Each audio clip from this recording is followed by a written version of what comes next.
First Corinthians, the chapter 14, verses 10. There are, it may be, so many kinds of voices in the world, and none of them is without signification. The Bible was saying that there are so many voices in the world. Every voice have a signification. So which means every voice that is speaking on earth have a signification. First Samuel chapter 3 verses 1. And the child Samuel ministered unto the Lord before Eli. And the word of the Lord was precious in those days. There was no open vision. And the child Samuel ministered unto the Lord before Eli. The word of the Lord was precious. Why was the word of the Lord precious? Because there was no vision. So far as there was no vision, the word of the Lord is supposed to be precious. Because the only thing they depend on those days is the word of the Lord. Go to verse 7. Now Samuel did not yet know the Lord, neither was the word of the Lord yet revealed unto him. Have you seen that contradiction? The child Samuel ministered before Eli, for the word of the Lord was precious, because there was no open vision. Right here the Bible said, now Samuel did not yet know the Lord, neither was the word of the Lord yet revealed unto him. So the guy was serving God. Meanwhile, he don't know the Lord. You can serve God and don't know him. Many people are serving the Lord and they don't know him. Now, Samuel did not yet know the Lord. He was ministering in the house of God, because after the matter was done with Samuel, he handed Samuel over to God as promised, because he has already pledged that Samuel will be given to God. So after everything was done, he now brought Samuel and handed Samuel over to God and said, collect, for whatever I promise you, this is it. And now, in verse 7, this guy did not yet know the Lord, neither was the word of the Lord yet revealed unto him. The word was not revealed unto him. Hearing. There is no day God will ever stop speaking to men. As we are talking right now, some of you, God is speaking.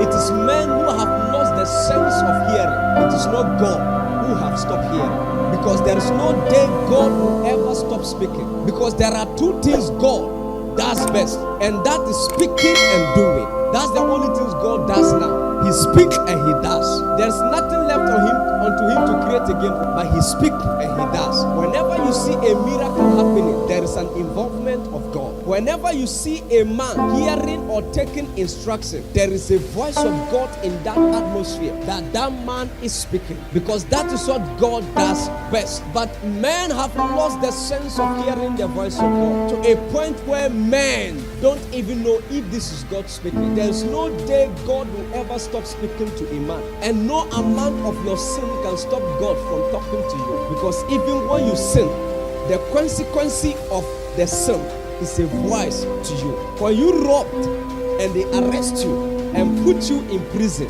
that's the consequence. So being in prison is a voice from God to you. Because there are three ways men hear God. It's either you hear the spoken word of God, or the speaking word of God, or the yet to speak word of God. Because God has spoken, God is speaking, and God shall speak. So you must have the ability to be current. Because if you are not current, you will miss some important happenings in your life as a believer, and that can affect your destiny so great. And what I want you to know is that when we say God is speaking, it is not like God is in the business of opening the mouth every day. When we come to the art of hearing from the realms of God, what you should understand is that God can speak to you. Meanwhile, God is not in that environment. You can enter in an environment and the Lord will speak to you. Meanwhile, God is not in that environment. Because God can speak today, knowing that no one will access this voice until 500,000 years time. Meanwhile, he has already spoken, waiting for that 500 years time to manifest, so that a man can discern the voice in the airs. So he has the ability to speak, and that voice will only be heard after 1,000 years to come. So God can speak today and walk away from this environment, and the voice is still here after 1,000 years time. That a man will enter the atmosphere and said, "Thus says the Lord." I heard God, thinking that God spoke today. Meanwhile, it is a spoken word. It has been spoken already many years ago. Do you think that if Adam prophesied the birth of Jesus, do you know Adam prophesied the birth of Jesus? The first man saw the second man before he died. He knew that one day a child shall be born. A man will come in a form of the flesh. But that was what convinced Adam, and he agreed to die. Because you discover that no man will sin. Never, never. Even right now, if you are given an opportunity to access some dimensions in the realms of the spirit, and the Lord told you that you have lost it, you will not stop fasting. You will do all that you can to restore yourself back to that position, because you know that the only way to survive on earth is to be a supernatural being. Because Adam knows that the only way to survive is to be a supernatural being. So he was doing all that he can to restore himself back to the position he was before he lost it, until the Lord told him, don't worry, I'm not done. I shall bring another man who will restore you and your seed back to your original position. So that is why when Jesus came, Jesus was coming as the second Adam. The first man saw the second man before he died. He knew that the second man would come and restore and clean up every mess that was created by him. Isaiah, who prophesied the birth of Jesus, was not the only one who prophesied his birth. David saw the birth of Jesus. Ezekiel saw the birth of Jesus. Daniel saw it. There were many people and many prophets that saw the birth of Jesus. To understand, Peter said, this is the day some of the prophets have been waiting for. Because the prophets was having the ability to discern and enter the atmosphere and know the word of God that was spoken 10,000 years before they were born. They could pick up voices that were spoken even before their great-grandfathers were born. So it was not God repeating himself, but it was the prophet who had the ability to discern the spoken word of God even before he was born. So that prophet had the ability to hear what the Lord told Adam and what the Lord told the other prophets. So as a result of that, that prophet can now say, okay, this is what is happening. A child shall be born, and then a son shall be given. And that child shall be a counselor, a mighty man, a prince of praise. Now this is now Isaiah in Isaiah chapter 9 verse 6, describing what Jesus is coming to be. David said, and the Lord said to my Lord. Now you ask yourself, did God speak to David, or how come that he hear that the Lord was speaking to my Lord? Because the conversation was not about David. It was a conversation that was happening in the realms of God. It was a conversation that was happening in the bed chamber of God. Now, whilst that conversation were happening, David was having the ability to key and partake in those conversations. So which means they were not interested in talking to David. It was David who heard. The Lord said to my Lord, sit down until I make your enemies your footstool. Which means it was a conversation between two people. So whoever heard it, look at it. And the Lord said unto my Lord, sit down at my right hand until I make thy enemies thy footstool. So if you look at this conversation, was it God talking to a man? It was a God talking to a God. A spirit was talking to a spirit. And then another man was having the ability to hear the conversation. Meanwhile, the conversation was never about him. Yet, he has the ability to partake in that conversation. Which means when we come to the art of hearing, you hear what you want to hear. You don't hear what God shows you. There is a realms where you don't have to be shown before you see. You see whether they show you or not. There is a realm you hear because you have ears. You don't hear because you want to hear. If there is a conversation going on in this atmosphere, do you know that you may not like that conversation, but the fact that it's happening and you are around and your ear is around, you will hear that conversation. Why? Because you are in the realm where the conversation is being conversed or where the discussion is happening. So whether you are interested in the discussion or not, you will understand or you will hear the discussion. You may not like it, but you are hearing. That is because you are in that atmosphere. So you hear because you want to hear. If you don't want to hear, you have every right to walk away from that environment, and then the hearing will cease. There was a day I was ministering. I never wanted to prophesy, and the angel of the Lord was telling me things. So I walked away from where the angel was to a far distance, because I wanted him to stop talking to me, because I didn't want to prophesy. You can pray to God to talk to you. Meanwhile, you don't have ears to hear him. It's like a deaf man begging you to speak. How will you hear? Even if he speak, how will you hear? Because you are deaf and you are begging that people should talk to you. Okay, I'm talking. Can you hear me? No. But there is another man who have ears. He don't want you to talk, yet you are talking. Why would Jonah ran away from God, and yet he couldn't run away from God's voice? There were many people in those days, in the days of Jonah, that wanted to go, that wanted God to send them, and yet God was looking for Jonah. From the beginning of creation up until now, men have been looking for God. One of the things men are searching for on earth is that they are searching for God. From Genesis till now, anytime a man of God carries God, men go after that man. The Bible said Jerusalem, Judea, and Jordan traveled to John the Baptist in the wilderness. Why? Because they suspected that there is a presence he carries, and that presence gives life. So if we go to John the Baptist, we will get life. They follow Jesus to the wilderness. Why? Because they discerned a level of God's presence in that gentleman. At age 33, the man was followed by all caliber of age and all tribes. To understand, only men were 5,000 in the wilderness. Men want God's presence. When they know you carries that presence, they will come to you. So why will God be talking to those who are not ready to hear him? Or why would be spirits communicating with people that are not ready to hear them?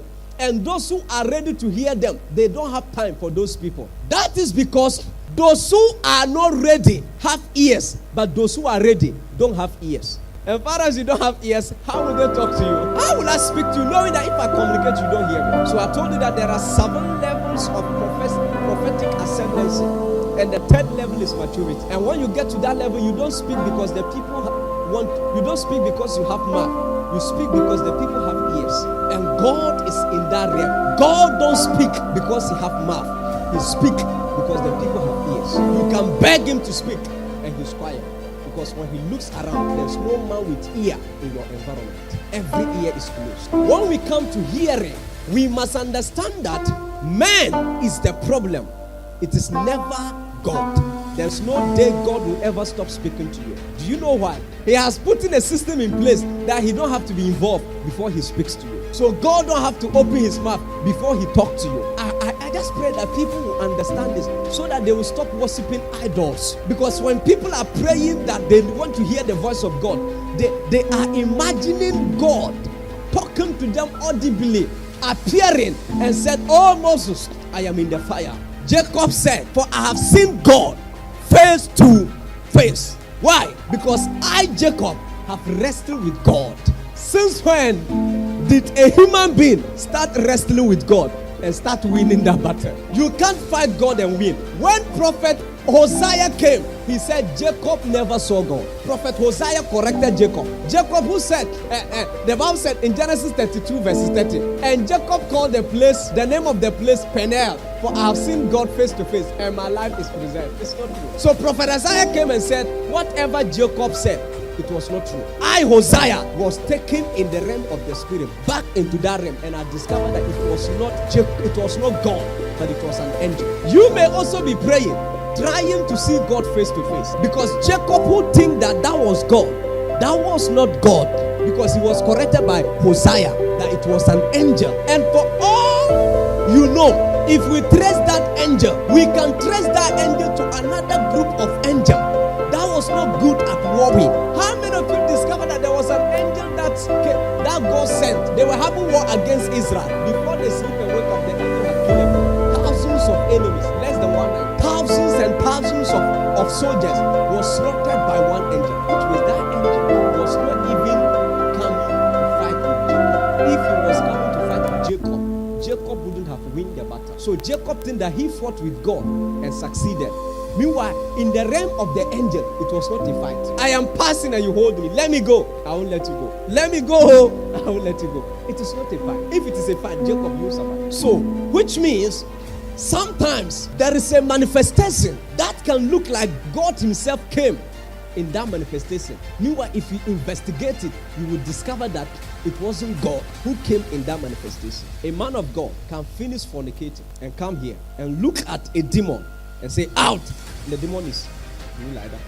Now, you should ask yourself, if the reaction the demon is reacting, is that reaction as a result of fire from the man of God? Or why is that demon reacting? That man of God may say, there are 10 people here. Fire is about to fall due. Fire is coming down. And all of a sudden, you see the whole church. Ho, ho, ho. And they carry the tent. Meanwhile, the man who just manifested that measure of grace in the church don't actually know God. He himself need God. So if the man need God, how is it that the man is able to manifest that level of presence of God in that assembly? Now, I'm just trying to open your eyes to something. So, which means there are some manifestations that look like God, but actually God is not involved in those manifestations. Because there's something we call steering to emotions. Do you know that if I entered this church and I said that God is about to pick the president of Ghana right here, I saw the president of Ghana, that person, fire is coming down upon you, 1, 2, 3, vim. We will pick 3 people here. They already want to be a president. I've been wanting to become a president, and all of a sudden, God is about to pick that president now. I'm the one. I must manifest. I'm the one. People know how to steer you to your emotions. Let me just give you some examples of steering to emotions. No, stand where my shadow is. Where my shadow is. Tell like that. So you see my shadow. This is how men of God steer people to their emotions. And they know how to do that. They'll be telling the guy, just watch. You'll not be able to stand. As my shadow come on you, you'll not be able to stand. Something will hit you down. Why are you telling him that? Why won't you just keep quiet and walk past and it will happen? Why must you tell him the process before the process now happen? You must be smart. Do you have to say it? Why is he saying it? Because he wants to steer you and put it in your mind. It's like they are emotional impulses that he put in you. So you are ready to fall. Just as when the shadow come close to you. So you are coming and say, you see? That guy is not correct. Sit down. Now, you will discover that the man who he see that he's now falling and say that no one will be able to wake him up. Just watch. Try and lift him. He will lift him. He will go back. Say, lift him. I told you no one can lift him up. Now wait. Stand up. Stand up. You must be very smart and know that there are manifestations that look like God is involved.